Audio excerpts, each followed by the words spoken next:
Hello students, IV technical classes के अंदर आप सबका बहुत बहुत स्वागत है। आज हम लोग यूनिट 1 का यानी जो हम लोगों ने पावर मॉसफेट पढ़ा, पावर आईजीबीटी पढ़ा, बीजेटी पढ़ा, उन सब का कंक्लूजन आज हम लोग डिस्कस करने जा रहे हैं। यानी हम लोग कंपैरिजन देखेंगे पावर बीजेटी, पावर मॉसफेट और आईजीबीटी के बीच में क्या क्या डिफरेंसेस है और उसकी रेटिंग कितनी होती है उसकी बात करेंगे। तो बहुत छोटा सा लेक्चर है जो कि आपके लिए इम्पॉर्टेंट है। इससे रिलेटेड अगर ये सारा पॉइंट याद होगा तो आप थ्योरी के अंदर भी लिख सकते हैं यदि आपसे बीजेटी, मॉसफेट या आपको आईजीबीटी पूछा जाएगा तो। क्या क्या डिफरेंस है? तो पहला पॉइंट हमने लिखा है पावर बीजेटी। आपको अच्छे से याद हो गया होगा कि ये कैसा होता है, करंट कंट्रोल डिवाइस होता है। इसमें हम लोग क्या करते हैं, बेस करंट को कंट्रोल कीजिएगा तो कलेक्टर करंट उसके अकॉर्डिंग आपका चेंज होगा। तो ये कैसा डिवाइस होता है, करंट कंट्रोल डिवाइस होता है। जबकि पावर मॉसफेट क्या होगा, वोल्टेज कंट्रोल डिवाइस होगा। कौन से वोल्टेज को कंट्रोल करते हैं? तो आपको याद होगा VGE, हम लोग गेट और इमीटर के बीच के वोल्टेज को चेंज करते हैं, या इसी को हम लोग यानी कि हम लोग मॉसफेट के केस में क्या बोल रहे थे, सोर्स VGS यानी सोर्स और गेट के बीच में। आईजीबीटी के केस में हम लोग उसी सोर्स का नाम क्या दे दिया था, VGE नाम दे दिया था, इमीटर। तो बात एक ही है, यानी कि गेट वोल्टेज को चेंज करके हम लोग क्या कर सकते हैं, हम लोग आउटपुट करंट को यानी कि ड्रेन करंट को या कलेक्टर करंट को हम लोग चेंज कर सकते हैं। आईजीबीटी के केस में हम लोग कलेक्टर करंट नाम दे रहे थे, उसी करंट को मॉसफेट के केस में ड्रेन करंट नाम दे रहे थे। तो हम लोग यानी कि गेट वोल्टेज को चेंज करके, वोल्टेज कंट्रोल करके हम लोग क्या कर सकते हैं, आउटपुट करंट को चेंज कर सकते हैं। तो इसीलिए इसको क्या कहा जाएगा, वोल्टेज कंट्रोल डिवाइस कहा जाएगा। सेम आईजीबीटी में भी हम लोग क्या करते हैं, वोल्टेज कंट्रोल करते हैं, जिसका नाम हम लोग VGE दिया था, यानी गेट टू इमीटर वोल्टेज को चेंज करके हम लोग आउटपुट करंट, कलेक्टर करंट को चेंज कर सकते हैं।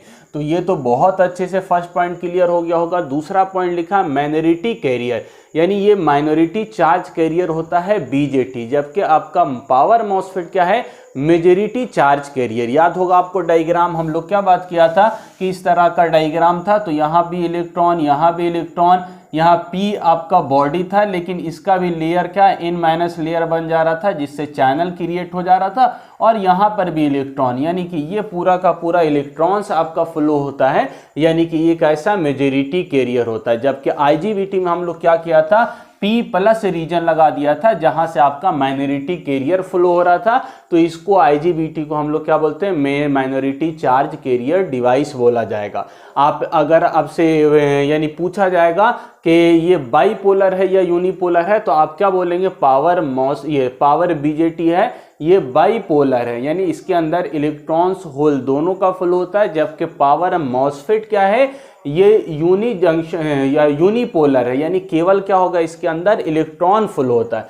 जबकि आपका आईजीबीटी भी क्या है, बाईपोलर, यानी इलेक्ट्रॉन्स फ्लो होगा, साथ में कुछ ना कुछ होल्स भी फ्लो होगा, क्योंकि एक्स्ट्रा लेयर हमने लगा दिया था, जिसको हम लोग इंजेक्शन लेयर कह रहे थे, P रीजन हमने ऐड कर दिया था। तो ये आपका माइनॉरिटी हो गया, ये मेजॉरिटी, और पहला वाला माइनॉरिटी कैरियर डिवाइस। नेक्स्ट हम लोग क्या लिखा है, लो इनपुट इम्पीडेंस, किसका, पावर बीजेटी का। जबकि पावर मॉसफेट हो या आईजीबीटी, ये दोनों का इनपुट इम्पीडेंस जो होगा वो हाई होगा। क्यों होगा, आपको मालूम है इस केस में हमारा गेट करंट जो होता है वो क्या होता है, जीरो। जब हम लोग स्टार्टिंग की बात करते हैं तो गेट करंट जीरो होता है। तो करंट जीरो है, इसका मतलब क्या हुआ, इसका मतलब हुआ कि इंपेडेंस की वैल्यू हाई है।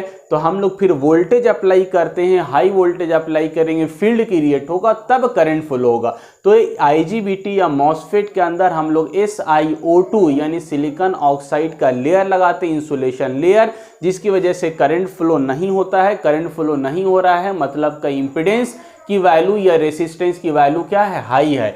तो आईजीबीटी के केस में या मॉसफेट के केस में इंटरनल इंपेडेंस जो होगा या इनपुट इंपेडेंस जो होगा उसकी वैल्यू हाई होगी। तो ये आपका तीसरा। जबकि पावर बीजेटी के अंदर इस तरह का कोई इंसुलेशन लेयर नहीं होता, थोड़ा सा भी आप बेस करंट दीजिएगा तो कलेक्टर करंट फ्लो होगा, यानी कि इसका इनपुट इंपेडेंस क्या है, लो होता है। नेक्स्ट हमने लिखा है लो ऑन वोल्टेज ड्रॉप, यानी ऑन स्थिति में, कंडक्शन की स्थिति में यहाँ पर वोल्टेज ड्रॉप क्या होगा, लो होगा। क्यों लो होगा, तो आपको साफ पता चल रहा है कि यहाँ पर इनपुट इम्पीडेंस क्या है, लेस है, तो वोल्टेज ड्रॉप कम होगा, जबकि यहाँ पर ऑन स्टेट जो वोल्टेज ड्रॉप होगा वो हाई होगा। क्यों, क्योंकि इनपुट इम्पीडेंस क्या है, हाई है, तो इसीलिए यहाँ पर वोल्टेज ड्रॉप भी ज़्यादा होगा, जबकि IGBT के अंदर वोल्टेज ड्रॉप क्या होगा, कम होगा, क्योंकि हम लोग P प्लस रीजन को यहाँ पर ऐड कर देते हैं, जिसकी वजह से कुछ ना कुछ इम्पीडेंस मॉडरेट हो जाता है और जिसकी वजह से आपका जो वोल्टेज ड्रॉप होगा वो लो होगा। नेक्स्ट पॉइंट हमने लिखा है लो कंडक्शन लॉस। यहाँ पर आप देख सकते हैं क्या कि इम्पीडेंस हाई है, तो यहाँ पर आपका क्या होगा, कंडक्शन जो लॉस होगा वो कंडक्शन लॉस क्या होगा, आपका लो होता है, क्योंकि इम्पीडेंस की वैल्यू क्या है, BJT के केस में आपका इम्पीडेंस कम है, तो यहाँ पर कंडक्शन यानी करंट फ्लो होने की स्थिति में लॉस कम होगा, जबकि इसके अंदर कंडक्शन लॉस हाई होता है और IGBT के अंदर भी लगभग कंडक्शन लॉस लो होता है, या मॉडरेट भी आप बोल सकते हैं। IGBT के केस में कंडक्शन लॉस लगभग लो माना जाता है। नेक्स्ट इंपॉर्टेंट पॉइंट क्या है, high turn on end of time, यानी इसका पावर BJT के अंदर ऑन करने का जो टाइम है या ऑफ करने का टाइम वो क्या होगा, हाई, यानी आपका BJT को ऑन होने में या ऑन स्टेट से ऑफ होने में टाइम लगता है, क्योंकि इसके अंदर क्या होता है, अलग अलग जंक्शन फॉर्म हो रहा है, जिसके कारण इसका जो टाइमिंग होगा वो काफ़ी ज़्यादा होता है। जबकि पावर BJT के अंदर देखिएगा तो कंटिन्यूअस पी लेयर नहीं, मॉसफेट के अंदर कंटिन्यूअस ई के थ्रू क्या है, इलेक्ट्रॉन्स आपका कंटिन्यूअस फ्लो करता है, बीच में बैरियर रुकावट नहीं होता है, जिसकी वजह से इसका जो आपका यानी स्विचिंग टाइम है, यानी ऑन या ऑफ करने का जो टाइम है वो बहुत बहुत कम होता है as compare to power BJT। Similarly IGBT का भी क्या होगा, जो T on and T off time है, ऑन या ऑफ टाइमिंग है, स्विचिंग टाइमिंग, वो क्या होगा, लो होगा। आपको क्या मालूम है कि टी ऑन या ऑफ टाइम क्या है, यदि टी ऑन और ऑफ टाइम कम होगा तो इसका मतलब क्या है कि यहाँ पर फ्रीक्वेंसी की वैल्यू हाई होगी, तो इसके स्विचिंग टाइम बहुत कम होने की वजह से फ्रीक्वेंसी की वैल्यू हाई होती है। सबसे ज़्यादा किसका, मॉसफेट का, मतलब बहुत हायर फ्रीक्वेंसी पर भी आप इसको ऑपरेट करा सकते हैं, इसको कोई दिक्कत नहीं होगा। इसके अलावा लिखा यहाँ पर हाई स्विचिंग लॉस, इसके अंदर ऑन ऑफ टाइम ज़्यादा लगता है और लॉसेस क्या होगा, इसके अंदर हाई होगा पावर BJT में, जबकि इसके अंदर समय कम लग रहा है और साथ ही साथ आपका जो टर्न ऑन और टर्न ऑफ टाइम है वो कम होने के साथ साथ जो स्विचिंग लॉसेज है वो भी क्या होगा, लो होगा। जबकि IGBT के केस में मॉडरेट होता है, इसमें केवल इलेक्ट्रॉन्स नहीं है, पी लेयर ऐड कर देने की वजह से कुछ ना कुछ होल भी फ्लो होता है, तो जिसके कारण आपका क्या होगा, यहाँ पर फ्लो होने में जंक्शन क्रिएट होता है, J1 नाम देते हैं हम लोग, तो यहाँ पर कुछ ना कुछ क्या होगा, टाइम ज़्यादा लगेगा, लेकिन इसकी तुलना में कम और इसकी तुलना में इसकी तुलना में थोड़ा सा कम और इससे तुलना में पावर मॉसफेट की तुलना में थोड़ा ज़्यादा समय लगेगा, इसीलिए इसका टाइम क्या लिखा, मॉडरेट टाइमिंग लगता है या मॉडरेट लॉसेज होता है। ठीक है, इसके अलावा ये एक इंपॉर्टेंट पॉइंट क्या हमने लिखा है, निगेटिव टेम्परेचर कोफिशिएंट। क्या मतलब हुआ कि पावर BJT के अंदर यदि टेम्परेचर, देखिए यहाँ पर हमने लिखा यदि टेम्परेचर को आप बढ़ाइएगा, टेम्परेचर को इंक्रीज कीजिएगा, तब क्या होगा कि रेसिस्टेंस की वैल्यू घट जाएगी। क्यों घट जाएगी, क्योंकि ये क्या है, निगेटिव टेम्परेचर कोफिशिएंट है। रेसिस्टेंस घट जाएगा तो आपको मालूम है करंट की वैल्यू बढ़ जाएगी, करंट बढ़ जाएगा तो फिर से हीट बढ़ेगा, या आप बोल सकते हैं टेम्परेचर फिर से बढ़ जाएगा, यानी कि इसके अंदर टेम्परेचर, निगेटिव टेम्परेचर कोफिशिएंट होने की वजह से इसके अंदर, यानी हम लोग इसको क्या कर सकते हैं, इसी का नेक्स्ट पॉइंट हमने लिखा है पैरेलल ऑपरेशन नॉट रिकमेंडेड। क्यों नहीं रिकमेंड, यानी पैरेलल बहुत सारे BJT को एक चिप के अंदर, एक सिलिकॉन चिप के अंदर बहुत सारे BJT को एक साथ पैरेलल हम लोग कनेक्ट नहीं कर सकते हैं, क्योंकि पैरेलल कनेक्ट कीजिएगा तो वहां पर बहुत सारा मिलकर करंट रेटिंग हाई हो जाएगा, क्योंकि ये टेम्परेचर निगेटिव टेम्परेचर कोफिशिएंट होता है, जिसकी वजह से हीट होगा, आपका किट जो है जल जा सकता है, इसीलिए हम लोग पैरेलल ऑपरेशन रिकमेंड नहीं करते हैं।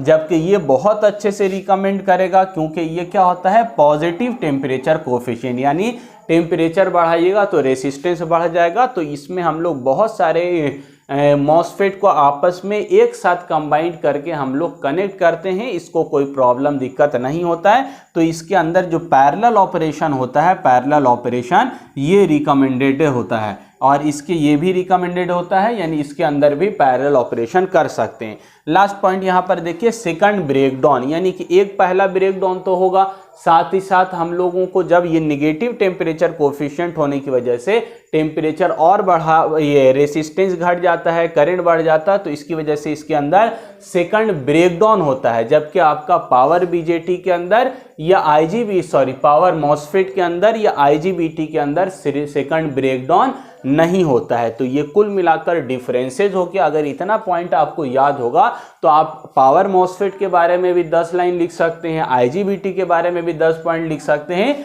और आप पावर बीजेटी के बारे में भी 10 लाइन लिख सकते हैं। यानी बहुत सारा कंक्लूजन इसके अंदर छुपा हुआ है। आई होप आपको समझ आया होगा। रेटिंग क्या होता है? बीजेटी पावर, आपका जो बीजेटी है इसकी रेटिंग 1200 वोल्ट से लेकर 1200 वोल्ट होता है, और 800 एम्पियर फ्रीक्वेंसी इसका 20 किलो हर्ट्ज से लेस, यानी यहाँ पर 1200 वोल्ट तक हम इसको यूज कर सकते हैं करंट आउटपुट, यानी इसकी रेटिंग 800 एम्पियर तक होता है, और फ्रीक्वेंसी दूसरे उपकरण के तुलना में कम, 20 किलो हर्ट्ज भी बहुत है, लेकिन 20 किलो हर्ट्ज जब देखेंगे दूसरे तो यानी पावर मॉसफेट आईजीबीटी की तुलना में कम है। ये इसका स्विचिंग क्योंकि टाइम ज़्यादा होता है, स्विचिंग टाइम ज़्यादा होगा तो फ्रीक्वेंसी कम होगा। कितना है?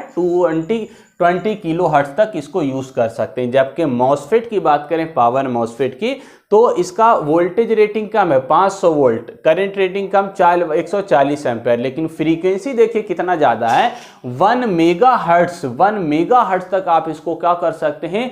यूज़ कर सकते हैं। अब सोचिए कितना ज़्यादा हायर फ्रीक्वेंसी तक हम इसको यूज़ कर सकते हैं। तो जहाँ पर हमको हायर फ्रीक्वेंसी 20 kV या उससे ज़्यादा की ज़रूरत होती है, वहाँ पर पावर मॉसफेट का यूज़ किया जाएगा। जहाँ पर हम लोगों को कम फ्रीक्वेंसी की ज़रूरत है, ज़्यादा पावर की ज़रूरत है, वहाँ पर बीजेटी का यूज़ करेंगे। और तीसरा सबसे इंपॉर्टेंट आपका डिवाइस आईजीबीटी, जिसके अंदर दोनों का मॉडरेट गुण होता है, यानी पावर रेटिंग भी देखिए, वोल्टेज रेटिंग भी इसकी अच्छी है, 1200 वोल्ट तक यूज़ कर सकते हैं, और 500 एम्पियर करंट रेटिंग है, ये भी अच्छा, और फ्रीक्वेंसी भी देखिए 20 से ज़्यादा है, यानी 50 किलो हर्ट्ज तक इसको, मॉसफेट की तरह नहीं है लेकिन फिर भी 50 किलो हर्ट्ज तक इसको यूज़ कर सकते हैं। तो ये मॉडरेट ऑपरेशन के लिए बहुत अच्छा माना जाता है। दोनों की प्रॉपर्टी इसके अंदर देखिए, वोल्टेज रेटिंग भी अच्छा है, करंट भी अच्छा है, और फ्रीक्वेंसी भी बीजेटी की तुलना में अच्छा है। तो ये आपका आईजीबीटी बहुत ज़्यादा मोर पॉपुलर है, मोर प्रीफेबल है आज के डेट में। तो ये आपका रेटिंग की बात हो गई। ये आपका सिंबल छूट गया था लास्ट लेक्चर में आईजीबीटी का, तो इन चैनल आईजीबीटी का हमने ये सिंबल बनाया है। ये आपका गेट टर्मिनल है, ये कलेक्टर टर्मिनल है, ये इमीटर टर्मिनल है। मॉसफेट के केस में हम लोग कलेक्टर की जगह ड्रेन बोल रहे थे और इमीटर की जगह सोर्स बोल रहे थे, बस इतना सा चेंजेस आ गया है, बाकी आपका डायग्राम लगभग सेम है। तो ये आपका डिफरेंस हो गया और रेटिंग हो गया। आई होप आपको बहुत अच्छे से समझ में आ गया होगा। जितना भी लेक्चर अब तक हमने बताया वो सारा देखिएगा, कोई भी दिक्कत होगा पूछिएगा, समझ में नहीं तो एक की जगह 2 बार 3 बार देखिए, क्योंकि सब्जेक्ट नया है, थोड़ा सा प्रॉब्लम होगा, लेकिन थोड़ा सा मेहनत कीजिएगा आप तो सब्जेक्ट बहुत आसान आपको लगने लगेगा। तो आई होप आप बहुत अच्छे से इस यूनिट को कवर कीजिएगा। Thank you.